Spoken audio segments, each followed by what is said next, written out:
Hi guys, it's Mary here again. Hope you're all well. Don't forget to hit subscribe to my channel. This is my next video on the curly girl hair method. So I've been doing this for about 6 or 7 weeks now, and I wanted to do this video to speak about a bit of the jargon and the lingo that goes down with curly girl methods. It took me a while to get to grips with it, to be honest. At the start on some of the social media groups, I didn't have a clue what they were talking about. So I'm sure there must be a few of you that's just starting off that would like to know what it all means. So let's get started.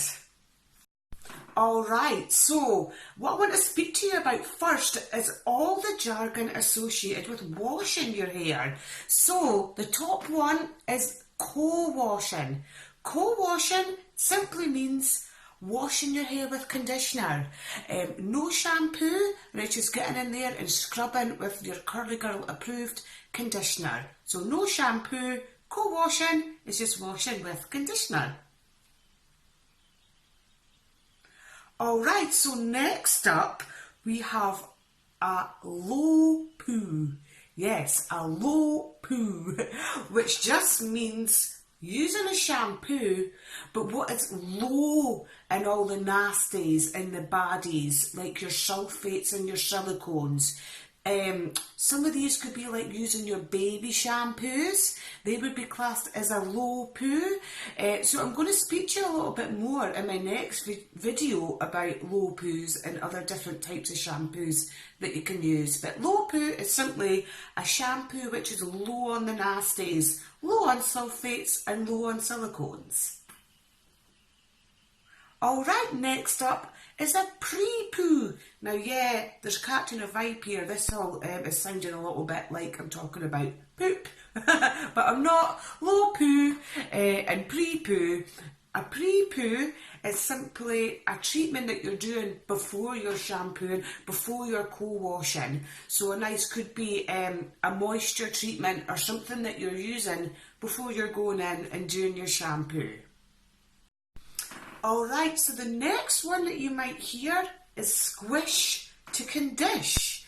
And that is just a way, a curly girl approved way of conditioning your hair. So it's when you're in the shower and you're getting plenty of your conditioner on and you're squishing it into your hair, squishing it in with plenty of water and going round through all of your hair and squishing in your conditioner to really work it into the hair and get that moisture in the conditioner worked right in so you can moisturise your curls. So squish to condish is squishing in your conditioner when you're in the shower. Alright, now plopping. Plopping's a fun one. Plopping is what you do with your hair when you get out the shower. Once you've washed it, you're tipping your hair upside down and using a microfiber towel or a cotton t-shirt, or if you bought the curly girl kit, you've got your turban. So it's just plopping your hair upside down. Again, you're scrunching out the wet, wrapping your hair up into your turban, and that is plopping.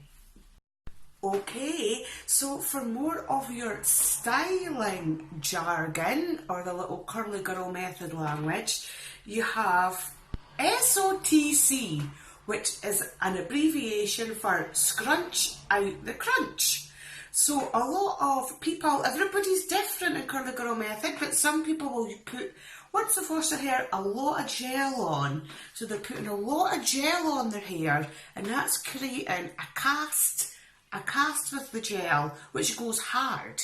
So after your hair's dried and all this gel is dried into your hair and you have a hard cast, scrunching out the crunch is just when you go through your hair and then you're scrunching it to get rid of the hardness from the gel, to get rid of the cast. Once you've scrunched out this hardness from the gel, you'll have nice floating, lovely formed curls. But SOTC is scrunch out the crunch, when you're scrunching out the dried hard gel cast from your product. Alright, so another styling bit of jargon you might hear is praying hands.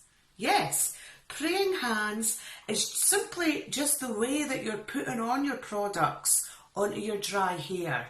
So if you're just imagining it, you're wanting to rake through any of your products through the hair as if it's like praying hands. And this way it reduces the risk of you frizzing up your hair, and it's just a way of putting on your styling products so it's worked through your hair, and a curly girl friendly way to keep those curls in their lovely form. So praying hands is just the way that you're putting on your styling products. Okay, on some of these platforms and social media, Facebook groups, you might hear a lot of people talking about refresh days, that they might be on refresh day 1, refresh day 2, 3, 4, 5, even 6 and 7, some of them. This is just how you're refreshing your hair from the day that you washed it. So you're washing your hair, and that's your wash day. Then the next day, when you're refreshing your curls without washing your hair, would be you on refreshing your curls day 1, 1 day after you washed. And then the day after that, 2 days after you washed, would be you on your refreshing your curls day 2. And some people can manage to get up to refresh day 5, 6 and 7, going a whole week before they have to wash their hair and still have perfectly lovely looking curls. So that simply means when you're refreshing your hair, you're refreshing your curls from after you washed it. And the last bit of jargon I'm going to speak about today, and a personal favourite, is the pineapple. So doing the pineapple or pineappling is simply what you want to do with your hair before you go to bed to try and protect your curls, to help you refresh the next day, to try and keep the frizz away and keep your curls in their form. So I'll just show you a quick pineapple. Is you want to just get your curls right on the very top of your head, so that when you're sleeping, we're protecting them. And you want to put them nice in a lovely pineapple kind of shape. And that is how you should be sleeping at night, to try and keep your curls nice and intact. Alright guys, I hope that's helped a few of you that are just at the start of your curly girl journey. It took me a while to figure out a bit of the jargon, so I'm sure there's plenty that I've still got to learn. But for my next video, I bought the curly girl kit, and as you can see, I am now coming to the end of my products. So I'm going to review the kit. I'm going to tell you guys what I thought of the products, what I did use, what I didn't use, and then I'm going to move on to some of the Curly Girl approved products that you can buy on the high street. So from Boots, Tesco's, Home Bargains, some of these products that you can move on to and buy on the high street. So don't forget to subscribe to see my next video. Thanks guys.